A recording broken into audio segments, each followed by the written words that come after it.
The Templeton brothers have become adults and drifted away from each other, but a new boss baby with a cutting-edge approach is about to bring them together again and inspire a new family business. The sequel disappointingly chooses to prioritize the elements that are essentially a rehash of the first movie. All of the plot points from the original movie remain in place for the sequel. This chapter doesn't deviate much from the previous effort, especially in its numerous defects. It shares the predecessor's many problems. Alec Baldwin returns for another convoluted storyline in an executive infant fantasy that could use a changing. Dizzying and far from uniquely compelling, the muddled structure mimics what would result from 3 episodes of a television show being smashed together.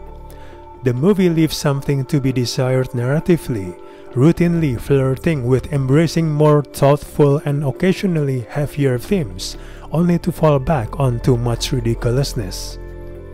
The bulk of its running time pushes a standard save-the-world arc, where Ted and Tim become children again and befriend Tim's youngest Tina, who works for Baby Corp. The movie had an opportunity to build on an entirely workable formula, but instead have settled for a frenetic sugar rush of a retreat that rapidly wears out its welcome.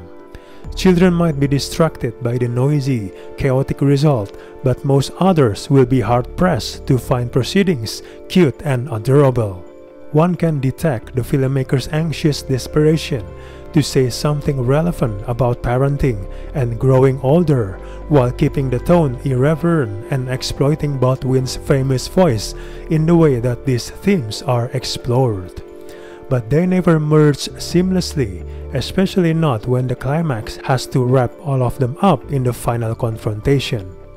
The follow-up haphazardly tosses in obligatory moments of ostensible heart without bothering to earn a genuine emotional response.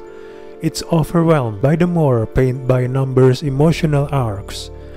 In their absence, and having chosen to discard the throwback visual style that helped lend the first film a nostalgic edge, the sequel cannot help but feel blandly generic by comparison.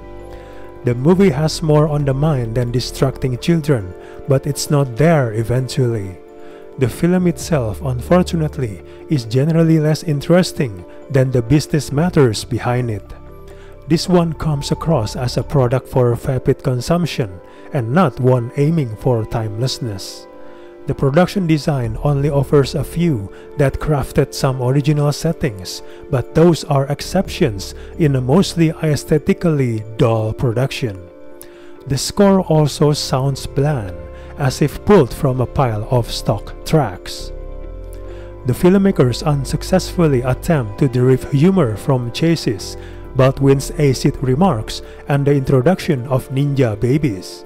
The movie throws in a pinch of social conscience, but after a few brief mentions, this legitimate concern fades into the background and never to be discussed again. It's also worth mentioning that this movie almost runs 2 hours, which is unquestionably too long for this story. Overall, we do not recommend this movie at all.